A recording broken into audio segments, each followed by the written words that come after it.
परमहंस योगानंद जी कहते हैं, हम अपनी कमजोरियों पर ही नहीं बल्कि उनसे उबरने के रास्तों पर विचार करेंगे, तभी हमारी तरक्की का रास्ता खुलेगा।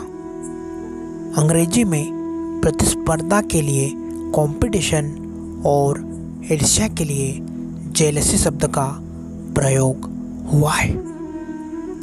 इसी ईर्ष्या के कारण कई बार हम दूसरों को ज़रूरत से ज़्यादा परखने लगते हैं, तो कई बार छोटी छोटी बातों से प्रभावित होकर अपने जीवन को बोझिल बना देते हैं। किसी के बारे में जल्द राय बनाने की आदत भारी असर डालती है।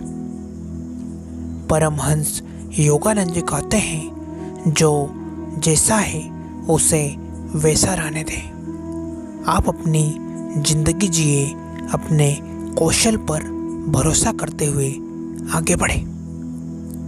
हर व्यक्ति को आगे बढ़ने का अधिकार है। याद रखें, जिस प्रगति में सहजता होती है उसका परिणाम सुखद होता है।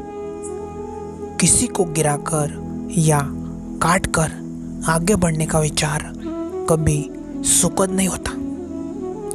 परमहंस योगानंद ने ब्लैक बोर्ड पर एक लकीर खींची और कक्षा में उपस्थित छात्रों से बिना स्पर्श किए उसे छोटी करने का निर्देश दिया।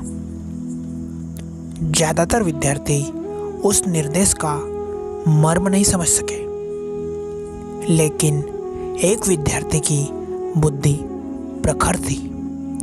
उसने उस लकीर के पास एक बड़ी लकीर खींच दी। परमहंस योगानंद जी बहुत प्रसन्न हुए।